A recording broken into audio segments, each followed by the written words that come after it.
Olá, bem-vindos a mais um vídeo aqui no canal Ricardo de Paris. Eu sou o Ricardo e hoje temos um livro novo.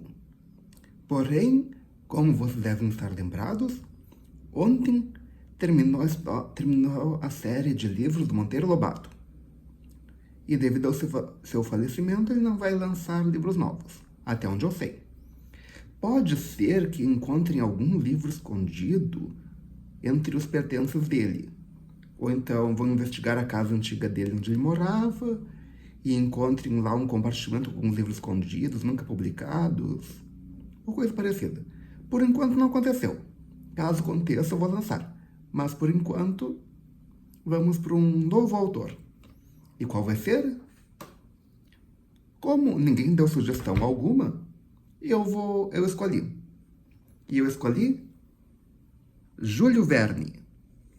Hoje vamos ao livro Miguel Strogoff. Mas primeiro, curta o vídeo.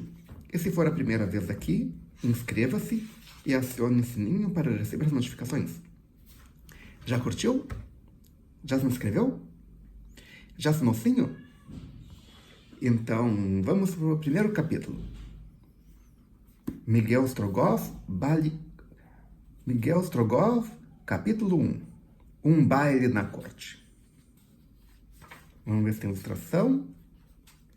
Essa tem ilustrações bonitas. É a ilustração de algumas pessoas num baile. Parece um palácio bem bonito. Vamos começar a ver onde é que se trata. Mais informações? Capítulo 1. Um baile na corte.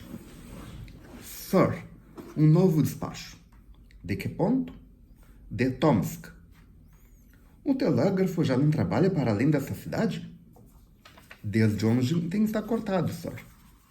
General, faça pedir telegramas para Tomsk de hora a hora e dê-me conta do que se suceder.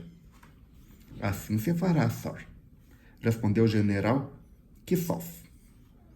Eram 2 horas da manhã, quando no meio da maior a animação de um baile se trocava nessas rápidas palavras.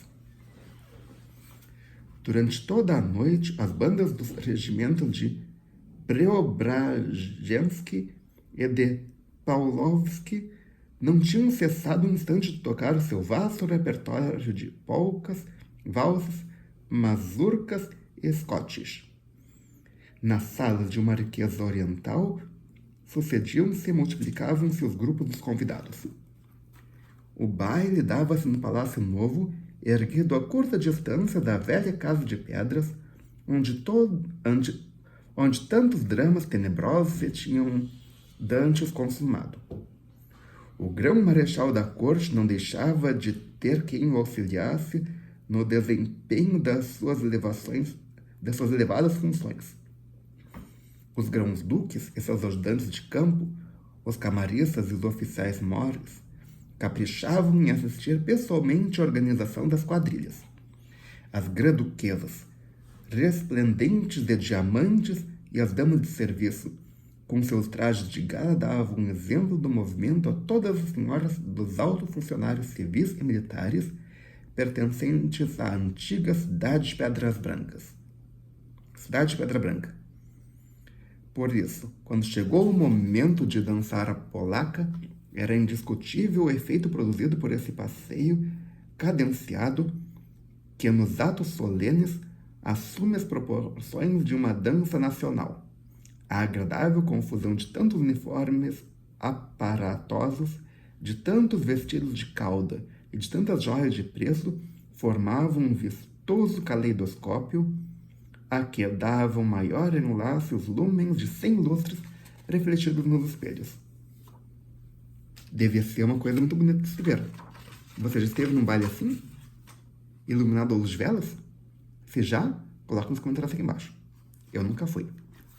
Também nunca me convidaram. Quer me convidar? Só mandar o convite. Era deslumbrante o quadro. O salão nobre, por onde deslizavam os pares, o mais suntuoso de todos que há no Palácio Novo, servia admiravelmente de moldura a este cortejo de príncipes, embaixadores e damas vestidas com a mais assombrosa opulência. O seu riquíssimo tecto, já com as douraduras suavizadas pela ação do tempo, parecia como que estrelado de palhetas luminosas.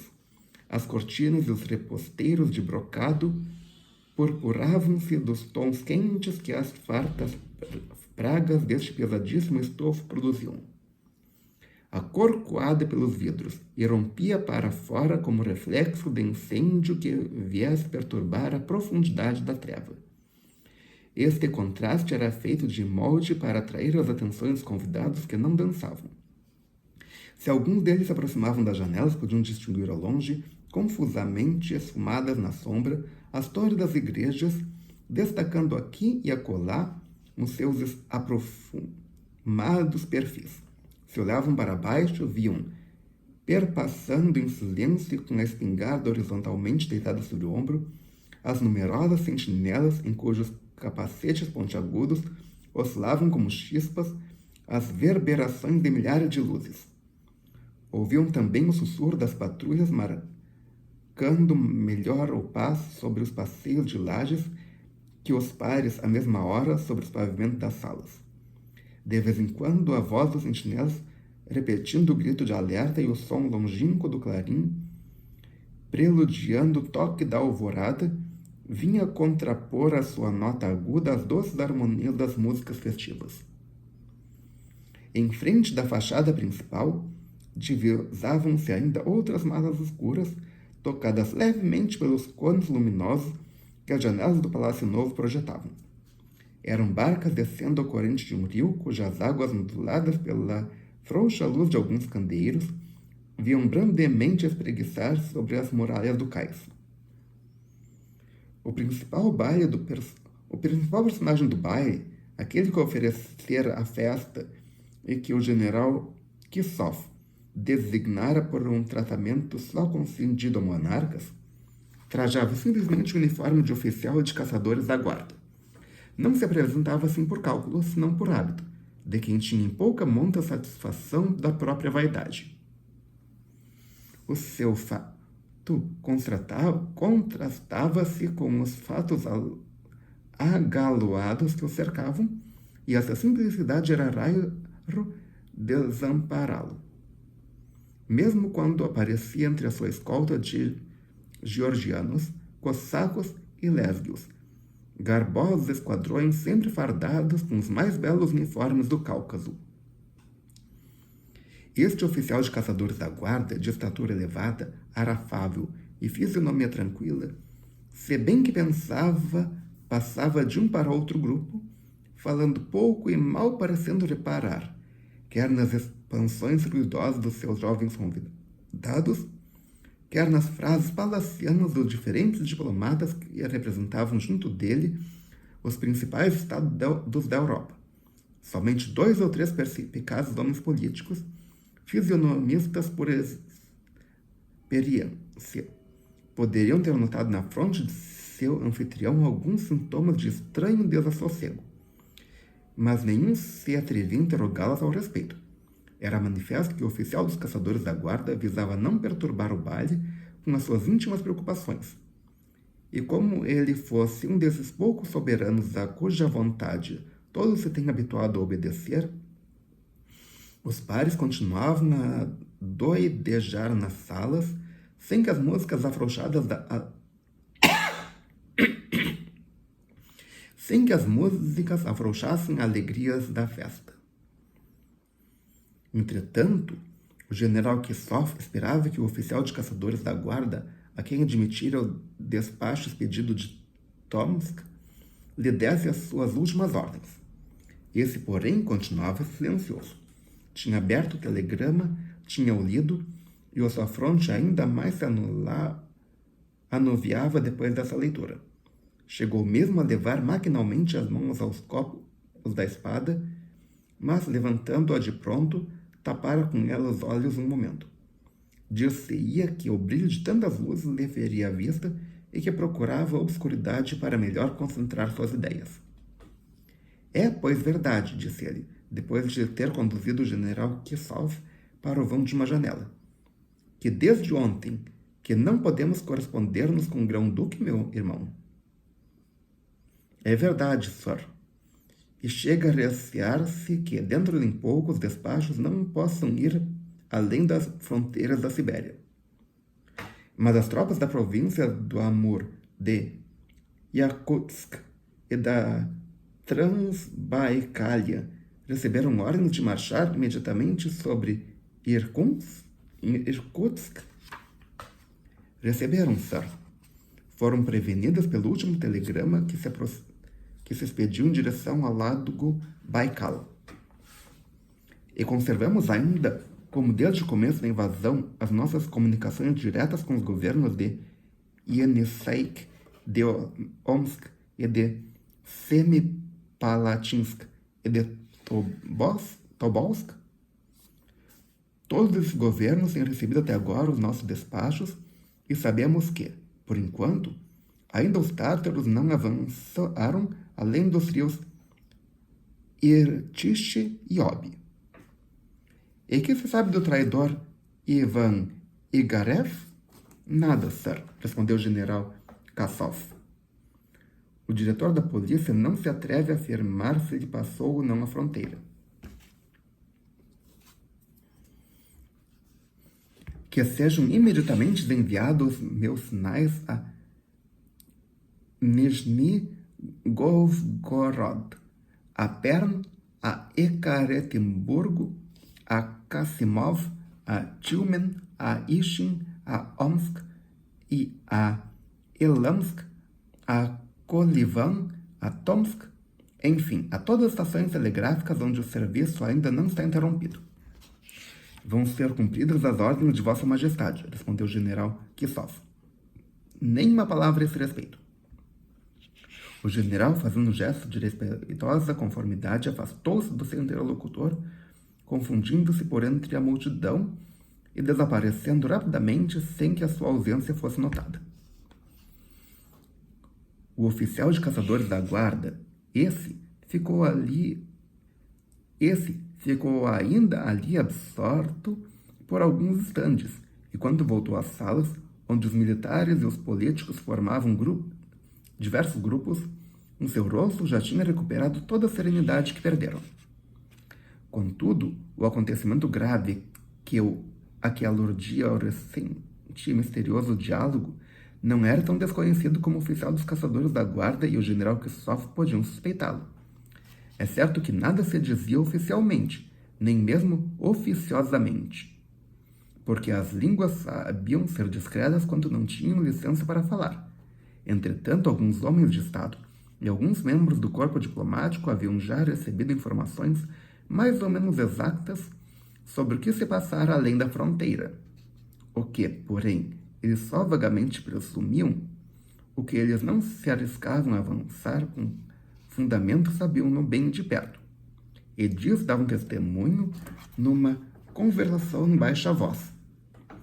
Dois modestos convidados, cujas presenças nesse baile não eram assimiladas nem por uniformes brilhantes, nem pela mais simples condecoração. Como? Porque via, graças à intervenção, esses dois simples mortais se mostravam tão conhecedores de um assunto de que tantos homens importantes só possuíam ligeiras indicações? Ninguém poderia dizê-lo. Teriam eles o dom da presciência ou o dom da previsão? Disporiam, porventura, de algum sexto sentido que lhes permitisse ver além dos limites marcados a todos os olhares do homem? Seriam esses lhes dotados de faro especial para desencantar as notícias de caráter reservado? Não faltavam realmente motivos para admitir semelhante hipótese. Um desses homens era inglês, o outro francês, ambos altos e magros. O primeiro ruivo e como um gentleman do condado de Lancastre. O segundo trigueiro como um filho da Provence. O anglo-normando, frio, compassado, fleumático, sóbrio de gestos e palavras, parecia que só falava e gesticulava sob a pressão de alguma mola oculta. O galo romano, pelo contrário, vivo, alegre, impetuoso, Falava ao mesmo tempo com os olhos, com as mãos e com a boca.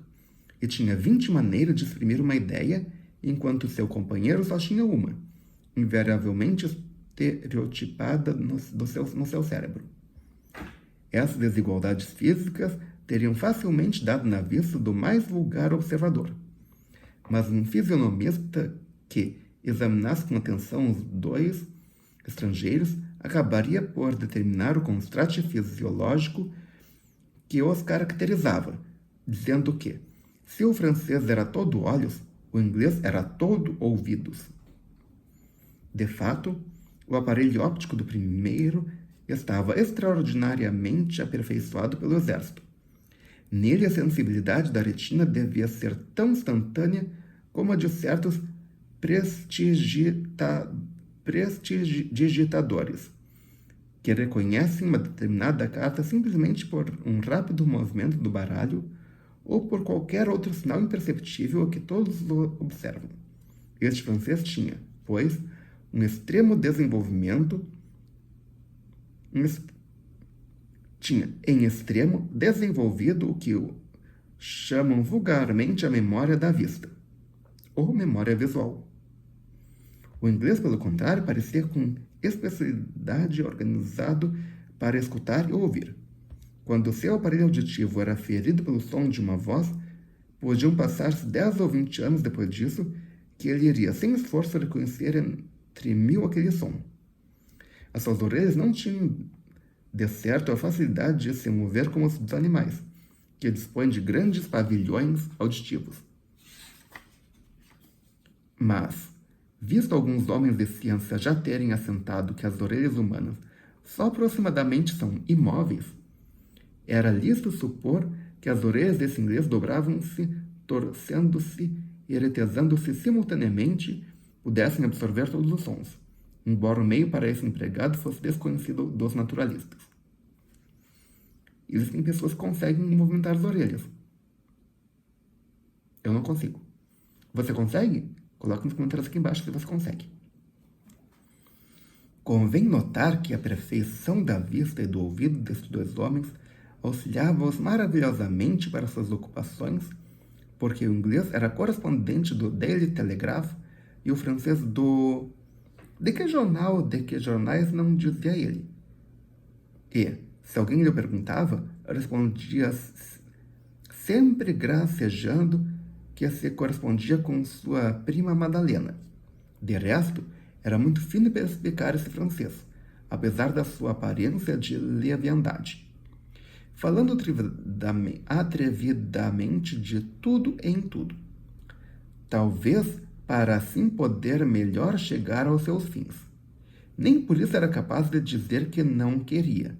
A sua própria loquacidade servia-lhe para se calar, e sabia ser mais discreto e reservado que seu colega dele Telegraph. E se eles assistiam nesse baile à noite de 15 para 16 de julho, era na sua qualidade de jornalista e para maior edificação de seus leitores. Escusado será dizer que esses dois homens tinham um verdadeiro amor pela sua profissão, que exultavam de alegria quando se viam obrigados a seguir o rastro de algum acontecimento importante, que nada os assustava para chegarem ao seu fim, e que possuem um imperturbável sangue frio e a necessária tenacidade que devem ser o apanágio de um correspondente de jornal. Verdadeiros jockeys deste novo steeplechase. Sabe o que é? Coloca nos comentários aqui embaixo.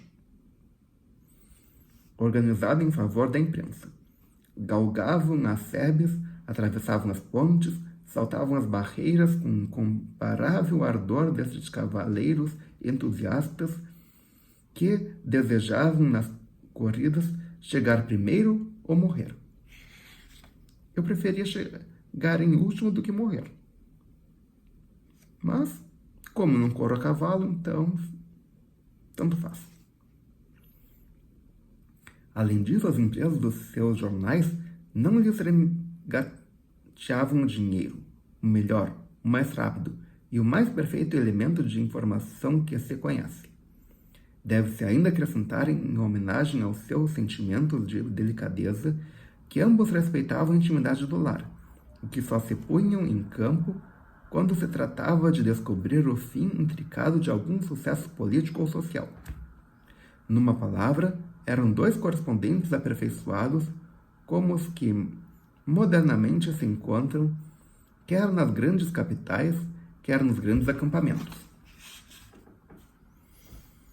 Observando-os detalhadamente, apenas se lhes poderia notar uma singular maneira de encarar os fatos e as suas consequências, por serem diferentes em ambos as qualidades de ver e apreciar.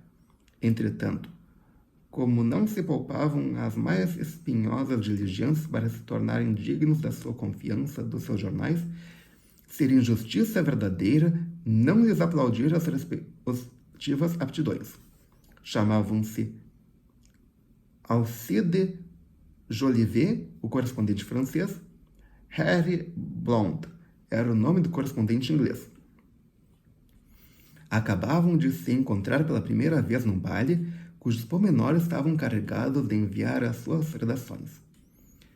A semelhança de caráter, aliada a uma certa rivalidade de profissão, devia torná-los pouco simpáticos um ao outro. Não sucedera assim. Tinham até procurado aproximar-se para trocar impressões sobre os acontecimentos do dia. Eram dois caçadores que caçavam sobre o mesmo terreno, empregando as mesmas armas. O que faltava a um podia ser vantajosamente compensado pelo outro, e o próprio interesse lhes segredava que se pusessem em contato. Neste baile andavam ambos em observação, e havia motivos para isso. Os dois correspondentes tinham, pois, começado a conversar apenas se retirar o general Kissoff, se bem que, de parte a parte, com estudada reserva. Está animadíssimo o baile, disse com amabilidade Alcide Jolivet, encetando o diálogo por meio desta frase banal. Já telegrafei esplêndido, respondeu laconicamente Harry Blount, empregando esse adjetivo especialmente consagrado para exprimir a admiração de todo legítimo filho do Reino Unido. Contudo, acrescentou Alcide Jolivet, julguei convincente indicar a minha prima. Sua prima? Repetiu Harry Blount com ar de surpresa, interrompendo seu colega. Sim, replicou Alcide Jolivet, a minha prima Madalena. É com ela que me correspondo pelo telégrafo. A boa da senhora interessa-se tanto por ser bem informada e depressa. Como ia dizendo, julguei convincente indicar-lhe que, durante o baile, a fisionomia do monarca parecia entregue a uma espécie de inquietação. Pela minha parte, achei-o radiante, respondeu Harry Blount, que pretendia talvez ocultar este respeito à sua verdadeira opinião. E naturalmente fê-lo também radiar nas colunas do Daily Telegraph, de certo. Está lembrado, Sr. Blount, disse Alcide Jolivet, do que se passou em Zacret, em 1812? Como se tivesse nascido lá, respondeu o correspondente inglês. Neste caso, retorquiu Alcide Jolivet, não ignora que, no meio de uma mesa oferecida ao imperador Alexandre, vieram preveni-lo de que Napoleão acabara de passar o Niemen com a vanguarda do exército francês. O imperador nem por isso deixou a festa, e apesar da gravidade de uma tal notícia, que podia privá-lo de um império, conservou na aparência tamanha serenidade. Como oficial que dá esse baile, quando o general Kissoff lhe veio dizer que estavam cortados os fios do telégrafo entre a fronteira e o governo de Irkutsk. Ah, então pelo que vejo, teve notícia desse acontecimento? Tive. Também eu já o conhecia, visto o meu último telegrama ter vindo até Udinsk, replicou Jolivet com certo ar de satisfação. O meu até Krasnoyarsk, respondeu Harry Blount de modo vitorioso. então soube que se enviaram ordens às tropas de Nikolaevsk. Sei ainda mais que os cossacos do governo de Tobolsk estiveram intimação para se concentrarem. Perfeitamente exato, Sr. Blount. Eram igualmente conhecidas essas disposições, e tanto assim que a minha adorada prima já deve amanhã estar a par delas. Como também os leitores do Daily Telegraph, Sr. Jolivet. Veja o que é uma pessoa saber ver o que se passa e ouvir o que se diz. Que excelente mina para explorar que se está aqui preparando, Sr. Blount, e hei de explorá-la. Nesse caso, é possível que nos tornemos a encontrar sobre um terreno deserto menos planos que os sobrados dessas salas. Menos planos, é certo, mas também menos escorregadio, acrescentou Alcide Jolivet, segurando seu colega que ia perdendo equilíbrio no momento de se voltar. Em seguida, os dois correspondentes separaram-se satisfeitos por terem visto que um não cedera ao outro. Efetivamente, estavam ambos a par pelo que dizia respeito a informações. Neste momento, abriram-se de par em par as portas das salas contíguas ao salão nobre. Viram-se então enfileiradas extensas mesas suntuosamente preparadas para a ceia e profusamente guarnecidas de preciosas porcelanas e de ricas baixelas de ouro. Na mesa principal, reservada para a corte e para o corpo diplomático, refugia um centro de mesa de valor inestimável, saído das ouriveçarias de Londres e, em redor deste primor artístico e opulento, brilhavam na luz dos lustres as 1000 diferentes peças do mais admirável aparelho fabricado nas manufaturas de Sèvres. Quer dizer de porcelana, que é Sèvres, é uma região da França, é uma marca de porcelana muito famosa. Ou seria uma região onde fabricam porcelanas? Não tenho certeza. Se você sabe, coloque nos comentários aqui embaixo.